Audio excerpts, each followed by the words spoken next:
after banking consulting, obviously, your first stop in tech was in Salesforce.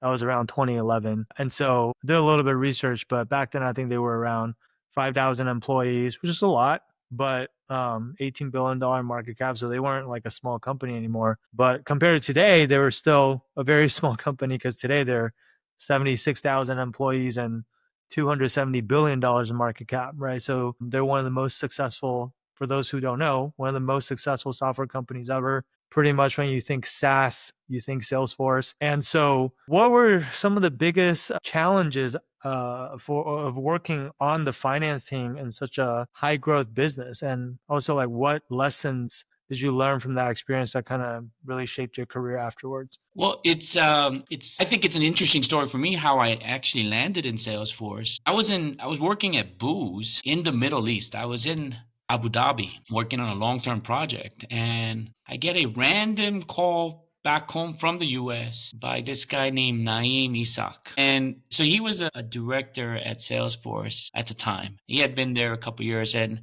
he reached out to me and he was interested in if I was interested in joining his team. And I told him, hey, first of all, how did you get my number? I'm You didn't actually, know him.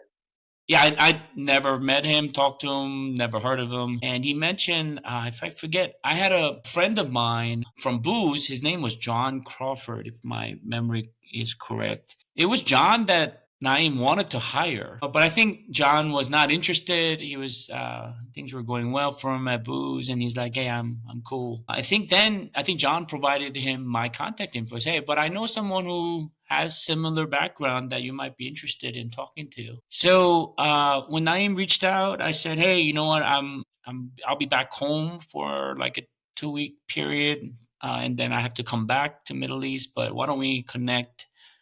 When I get back to the States. When we met, things clicked. Long story short, I ended up in the finance and strategy team at Salesforce. I think the toughest part about my experience through Salesforce was, one, on a personal level, this was my real first finance corporate job. So I didn't know what I didn't know, right? I had to learn how to use Hyperion. Essbase was the tool, like, to load forecasts. And I'm like, okay, why are we doing forecasts?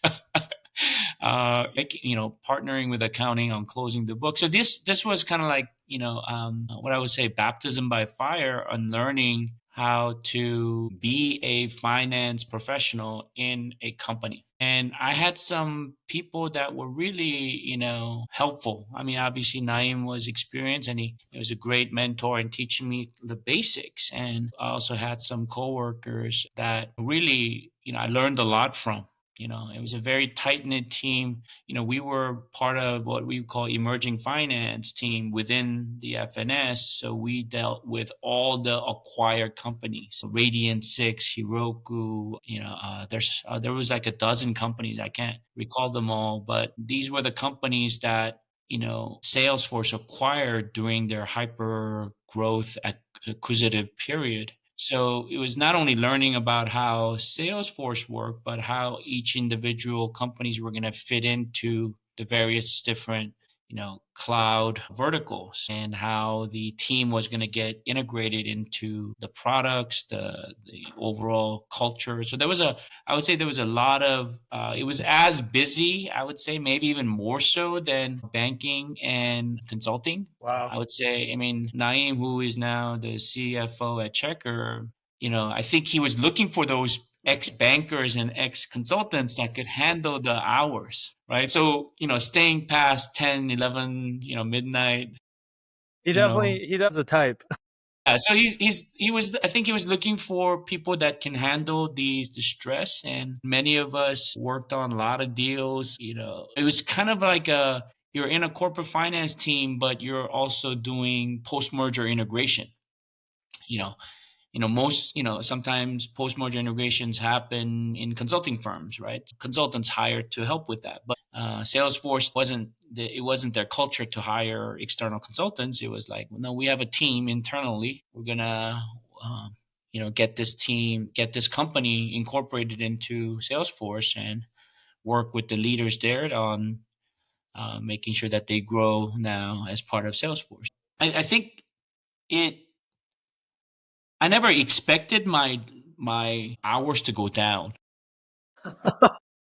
I think my wife did. My wife thought, "Oh, you're joining, like a regular company," but it was a unique team and a situation. I mean, I think Salesforce during the time that I was there, we were doing like a deal every 2 to 3 months. Obviously, different team members, got assigned, but I mean, we were a team of, I think we went from team of 5 to 12 by the time I left. So it was a very small team, lean team, but I learned a lot about, enterprise software and the subscription SaaS model, understanding how, really Salesforce innovation in terms of, SaaS world and platform.